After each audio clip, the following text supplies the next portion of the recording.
Hi welcome to my channel. నేను మీ నాని.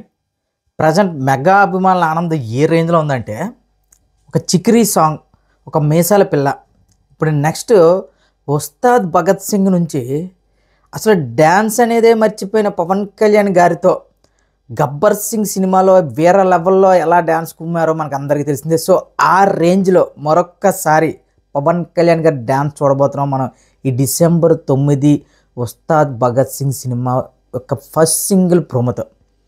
ఎందుకంటే అన్న, మనకి ఇప్పుడు చిక్రీ అనే సాంగ్ రామ్ చరణ్ గారు సృష్టించిన సంచలనాలు కానీ, ఇప్పుడు ఆ చిక్రీ అనే సాంగ్ ఒక్క సాంగ్ ఉన్న క్రేజ్ కానీ ఊహలకి అందనది.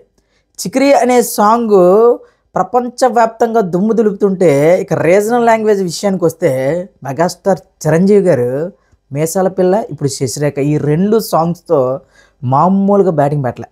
ఎందుకంటే మీసాల పిల్ల కానీ శశిరేఖ సాంగ్ కానీ ఈ రెండు కూడా మొదట రిలీజ్ అయిన వెంటనే భారీగా ట్రోల్ చేశారు. కానీ ఇప్పుడు ఆ రెండు కూడా చార్ట్ బస్టర్స్. ఇక నెక్స్ట్ ఇప్పుడు ఉస్తాద్ భగత్ సింగ్ సినిమాకి మ్యూజిక్ డైరెక్టర్ దేవిశ్రీ ప్రసాద్ గారు. దేవిశ్రీ ప్రసాద్ గారు పవన్ కళ్యాణ్ గారు కాంబినేషన్ అంటేనే అతిపెద్ద musical block buster combination. So అలాంటిది ఇంత గ్యాప్ తర్వాత పవన్ కళ్యాణ్ గారి భక్తుడైన హరీష్ శంకర్ డైరెక్షన్లో పవన్ కళ్యాణ్ గారు ఇప్పుడు వెయ్యబోయే స్టెప్పులు ఏ రేంజ్లో ఉంటాయా అని మెగా అభిమానులు మామూలు ఎగ్జైట్మెంట్లో లేరు. ఎందుకంటే చాలా రోజులు అయిపోయింది అన్న, పవన్ కళ్యాణ్ అనే వ్యక్తి ఒక డ్యాన్స్ వేసి ఆ ఒక ఈజీ ఉంటుంది కళ్యాణ్ గారి డ్యాన్స్లో.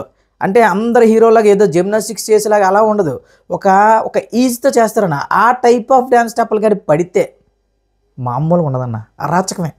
ఎందుకంటే ఓజీ ఇచ్చిన హైప్ తర్వాత ఇంకా ఓజీ సినిమా తర్వాత కళ్యాణ్ గారిలో మామూలు మార్పు రాల. మరి అసలు సుజిత్ అనేవాడు మరి ఏం చెప్పాడో ఏం చేశాడో తెలియదు, కానీ పవన్ కళ్యాణ్ అనే వ్యక్తి పూర్తి కంప్లీట్గా ఒక సినిమాల మీద ప్యాషన్తో పనిచేస్తున్నాడు. ఇదివరకు ఆయన ఎలా చేసేవారంటే ఏదో కేవలం సినిమా ఒప్పుకున్నాం, పూర్తి చేయాలి, పార్టీ నడపడం కోసం ఆ టైప్లో. కానీ ఇప్పుడు మనం పవర్ స్టార్ పవన్ కళ్యాణ్ చూస్తున్నాం అనే ఫీలింగ్ వస్తుంది. ఓజీ కానీ ఇప్పుడు నెక్స్ట్ ఆయన నుంచి వస్తున్న అప్డేట్స్ కానీ ఏంట్రా బాబు, ఉస్తాద్ భగత్ సింగ్, దాని తర్వాత మళ్ళీ సురేందర్ రెడ్డి గారితో సినిమా, నెక్స్ట్ ఇక బాబీతో సినిమా, ఇంక మళ్ళీ అదే పనిలో ఇక మరి సుకుమార్ గారిని కూడా మధ్య లైన్లో పెట్టారని ఒక వార్తలు వస్తున్నాయి. ఇవన్నీ వింటుంటే power star Pawan Kalyan is back. ఇంకా ముఖ్యంగా చెప్పాలంటే జనవరి నుంచి మొదలవుతుందండి మెగా సందడి. జనవరిలో చిరంజీవి గారు, మార్చిలో రామ్ చరణ్ గారు, ఏప్రిల్లో పవన్ కళ్యాణ్ గారు. చూడండి ఈ లైనప్ చూడండి, మెగా అభిమానులకి ఎలా ఉంటుందంటే, ఇప్పుడు నాకు తెలిసి ఈజీగా రీజనల్ లాంగ్వేజ్లో మన శంకర్ వరప్రసాద్ సినిమాతో చిరంజీవి గారు ఆల్ టైమ్ రాసి పెడతారు. ఇక నెక్స్ట్ ఇక పెద్ద సృష్టించబోయే సంచలనాలు ఏ రేంజ్లో ఉంటాయి మీ ఊహకే వదిలేస్తున్నా. ఎందుకంటే ఈ సినిమాకు వచ్చిన పబ్లిసిటీ మామూలు పబ్లిసిటీ కాదు. ఒక్క చిక్రీ అనే సాంగ్తో ప్రపంచవ్యాప్తంగా, నేషనల్ వైడ్గా కాదు, ప్రపంచవ్యాప్తంగా సినీ అభిమానుల దృష్టిని మొత్తం ఒక్కసారిగా తన వైపు తిప్పుకున్నారు రామ్ చరణ్ గారు. ఇక ఉస్తాద్ భగత్ సింగ్ ప్రజెంట్ తెలుగు రాష్ట్రాల్లో అత్యధిక ఫ్యాన్ ఫాలోయింగ్ కానీ, అత్యధిక క్రేజ్ ఉన్న హీరో కానీ, పొలిటీషియన్ కానీ, ఇంకా ఏదైనా సరే పవర్ స్టార్ పవన్ కళ్యాణ్ గారి తర్వాతే. సో అలాంటిది ఇప్పుడు ఉస్తాద్ భగత్ సింగ్ అనే సినిమా గబ్బర్ సింగ్ లాంటి ఒక బ్లాక్ బస్టర్ సినిమా తర్వాత, అప్పట్లో గుర్తుందో లేదో చెప్పి మరీ కొట్టాడు హరీష్ శంకర్. కానీ ఏదైతే కాన్ఫిడెన్స్ ఉందో ఇప్పుడు హరీష్ శంకర్లో అదే జోష్ ఉందో, జ్యూస్ ఏమైనా తగ్గిందంటే క్లియర్గా చెప్తున్నా, కొందరు డైరెక్టర్లు వాళ్ళ కోసమే పుడతారు. కొందరు ఇప్పుడు బాలకృష్ణ గారికి బోయపాటి శ్రీని అలానో మనకి హరీష్ శంకర్కి పవన్ కళ్యాణ్ గారు అలా, పవన్ కళ్యాణ్ గారికి హరీష్ శంకర్ అలా. చెప్తున్నాయి కదా, మన గబ్బర్ సింగ్ సినిమా వరకు ఎంత ఏడ్చో, ఎన్ని రాత్రులు, ఎంతమంది దేవుడికి దండం పెట్టాం ఒక్క హిట్ బాయ్ అని. కానీ మనకి దేవుడిచ్చిన పెద్ద వరం హరీష్ శంకర్. సో మళ్ళీ అలాంటి మ్యాజిక్కే ఉస్తాద్ భగత్ సింగ్ అనే సినిమాతో మనం అందరం విట్నెస్ చేయబోతున్నాం. ఇక 2026 అనేది ఇంకా మెగానామ సంవత్సరంలో కనిపిస్తుంది భయ్య. ఇంకా రాసేసుకోవచ్చు. ఇంకా నెక్స్ట్ ఇంకా సాయిధరమ్ తేజ్ గారి సంబరాలు ఏటిగట్టి కానీ, మన నెక్స్ట్ వరుణ్ తేజ్ గారి సినిమాలు కానీ, ఇవన్నీ కూడా చాలా మంచి ప్రామిసింగ్గా ఉన్న సినిమాలు, ఏవో సోషల్ ప్రాజెక్ట్స్ కాదు. సో ఇప్పుడు ఉస్తాద్ భగత్ సింగ్లో పవన్ కళ్యాణ్ గారు డ్యాన్స్ చేస్తున్నారంటేనే ఆల్మోస్ట్ బ్లాక్ బస్టర్. ఇక మ్యూజిక్ పరంగా దేవిశ్రీ ప్రసాద్ అనే వ్యక్తి ఎప్పుడూ కూడా పవన్ కళ్యాణ్ అనే వ్యక్తికి ఎలాంటి ఆల్బమ్స్ ఇచ్చాడంటే అతను మామూలు ఆల్బమ్స్ కాదు. ఒక జల్సా కానీ, అత్తారింటికి దారేది కానీ, ఆ సాంగ్స్ ఇప్పటికీ కూడా స్టిల్ ఒక ఫ్రెష్ సాంగ్స్లో ఉంటాయి. సో అలాంటిది వీళ్ళిద్దరు కాంబినేషన్ ఇప్పుడు వస్తున్న ఉస్తాద్ భగత్ సింగ్తో సహా ఖచ్చితంగా ఏలేస్తారు భయ్య. ఇంకా నాకు చెప్తున్నా కదా, ఇందాక చెప్పినట్టు 2026 మెగానామ సంవత్సరం చెప్తున్నా కదా, జనవరి నుంచి మొదలవుద్ది, ఏప్రిల్ ఎండ్ అవుద్ది, మళ్ళీ డిసెంబర్లో వచ్చేస్తారు. చెప్తున్నా కదా, మెగాస్టార్ చిరంజీవి గారి లైనప్ చూసుకున్నా, రామ్ చరణ్ గారి లైనప్ చూసుకున్నా, పవన్ కళ్యాణ్ గారి లైనప్ చూసుకున్నా సరే దురాభిమానులకి మరీ ముఖ్యంగా మెగా ఫ్యామిలీని అంటే చాలామందికి ఒక రీజన్ లేకుండా కూడా హేట్ చేస్తారు వాళ్ళ సక్సెస్ని చూసి. సో అలాంటి వాళ్ళందరికీ కూడా 2026 అనేది ఒక పెద్ద నైట్మేర్ కాబోతుంది. ఫిక్స్ అయిపోండి.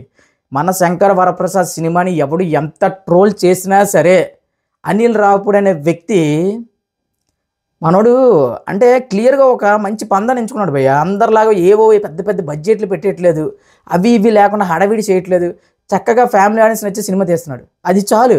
ఇక అందులో మెగాస్టార్ చిరంజీవి గారి కామెడీ టైమింగ్ అంటే ఇంకా మీరు ఇంకా ఎంత ఊహించుకున్నా తక్కువే.